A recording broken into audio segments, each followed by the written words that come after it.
کبیرہ گناہوں سے بچو، کبیرہ گناہوں سے، بڑے گناہوں سے بچو، بڑے گناہوں سے بچو۔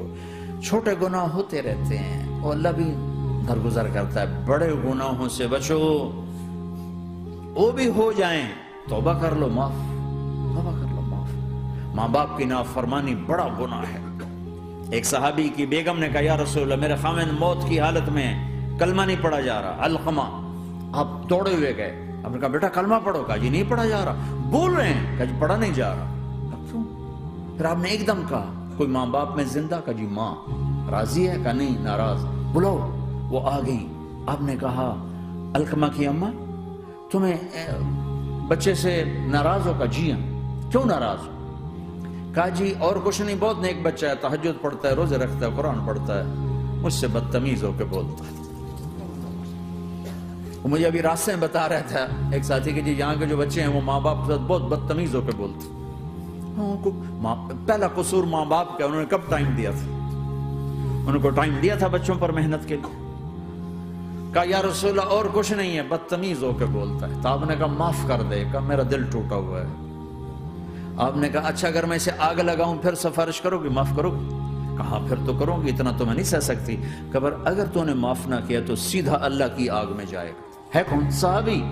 آپ نے کہا اچھا یا رسول اللہ میں معاف کرتی ہوں، میں معاف کرتی ہوں۔ تو آپ نے کہا بیٹا کہو لا الہ الا اللہ، تو اس نے کہا لا الہ الا اللہ، اور جان نکل گئی۔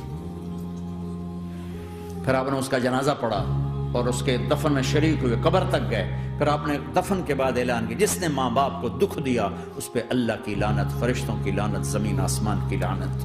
نہ نماز قبول ہے، نہ روزہ قبول ہے، نہ صدقہ قبول ہے۔ کبیرہ شراب سے بچو، نشوں سے بچو، جھوٹ سے بچو، جھوٹ سے بچو، جھوٹ سے بچو، جھوٹ سے بچو۔ میرے نبی نے فرمایا میرا امتی ہر گناہ کر سکتا ہے، ایک جھوٹ نہیں بول سکتا، ایک دھوکہ نہیں دے سکتا۔ میرے نبی نے فرمایا جس نے دھوکہ دیا میری امت سے نکل گیا۔ نماز چھوڑنے پر کہا اس نے کفر کیا، جس نے نماز چھوڑی کفر کیا، اور جس نے دھوکہ دیا میری امت سے نکل گیا۔ من غش فلیس منا، جھوٹ نہ بولو، دھوکہ نہ دو، سب کچھ چلا جائے جانے دو، سچ کا ساتھ نہ دو، سچ کا ساتھ۔ ابن خراش رحمت اللہ علیہ کے بارے میں مشہور تھا زندگی بھر کبھی جھوٹ نہیں بولا۔ حجاج کا زمانہ، ان کے دو بیٹے حجاج کے خلاف جنگ میں شریک ہو گئے، پھر ان کو شکست ہوگی، وہ بھاگ گئے، پھر چھپتے چھپاتے گھر پہنچ گئے۔ سی آئی ڈی نے بتایا کہ وہ گھر آ گئے، تو حجاج نے کہا آج ابن خراش کا امتحان لوں گا۔ ان کو بلا لیا، کہنے لگا ابن خراش وہ تیرے دو بیٹے ہمارے خلاف جنگ میں شریک ہوئے تھے، وہ پہ بھاگ گئے تھے، ان کی کوئی خبر ہے کہاں ہے؟ تو انہوں نے مسکرا کر فرمایا کہ حجاج زندگی موت تو اللہ کے ہاتھ میں، گھر آ چکے ہیں، گھر میں ہیں، ابھی وہیں چھوڑ کے آئے ہوں۔ تو حجاج نے کہا تیرے سچ پر تیرے بیٹے تجھے ہدیہ کرتا ہوں، اگر تو جھوٹ بولتا تیرا سر بھی اڑا دیتا، تیرے بچوں کا سر بھی اڑا دیتا، تیرے سچ پہ تجھے تیرے بیٹے تحفہ دیتا۔ مسلمان جھوٹ نہیں بولتا۔ چند پاؤنڈ کی خاطر تم کاغذات میں ہیرا پھیری کرو، ڈرو اس دن سے جس دن اللہ کے سامنے کھڑا ہونا ہے۔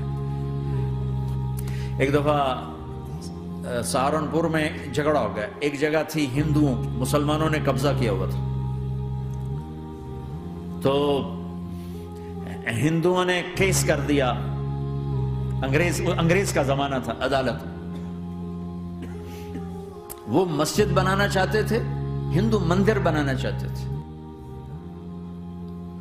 تو دونوں طرف بات تپی ہوئی، تو آخر وہ جج نے کہا بھائی کوئی ایسا آدمی ہے، ہندوؤں سے کہا، جو گواہی دے دے تو اس کی گواہی تم قبول کر لو گے؟ اور مسلمانوں سے بھی پوچھا، تو ہندوؤں نے کہا جی ہاں مفتی مظفر حسین صاحب اگر گواہی دے دیں کہ زمین مسلمانوں کی ہے تو ہم دے دیں گے۔ تو مسلمان بڑے خوش ہو گئے، مفتی مظفر تو آخر اب مسلمان ہے تو ہمارے حق میں گواہی دے گا، تھا ان کا قبضہ ناجائز۔